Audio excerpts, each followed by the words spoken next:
Well, it was 200 wealthy readers testing 13 cars in 2 states to pick the Robb Report Car of the Year. Joining us is David Arnold, the managing director of Robb Report. So we have 3 cars here, all very expensive. Which one won the car of the year? The winning car was the Lamborghini Performante. And this car is how much? A little over $300,000. So you can actually get all 3 for $1 million. It's a great, great deal. 3 for $1 million. Just today, act now.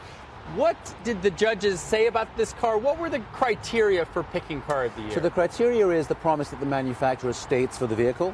Really, every car we ask them to judge individually based on its own merits, which is challenging. You know, you get out of the Aston Martin, into the Lamborghini, into the McLaren. It's hard not to judge one car against the other. And so it's really hard work for these judges. And what did they say, or what were some of the comments or highlights about the Lambo? So wow was consistent. That certainly was a word that was used every time people got out. But yeah, 0 to 60, 2.9 seconds. It's a V8, but it goes over 200 miles an hour. Which we encourage people not to do, either in Napa or in Boca Raton. But it does take your breath away. The technology in this car is really quite amazing, but yet it's surprisingly easy to drive. Now, the number 2, which is almost a supercar, the McLaren 720S. It's part of their Super Series. This is a $370,000 car. What did they like about it? Well, the fact that very few people had the opportunity to drive this. It was sold out almost as soon as it was announced.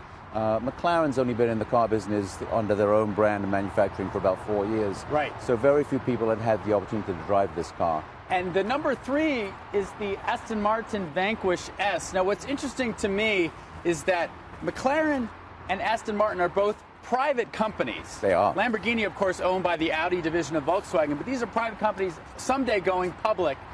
And their sales went up 58% last year. What does the luxury market as a whole feel like right now? Is it frothy? Does it feel like we're at a peak? What are the risks for this year? I think there's, again, some challenges ahead, but I think that the market is still pretty strong. And certainly there are categories such as the watch category that's doing very well.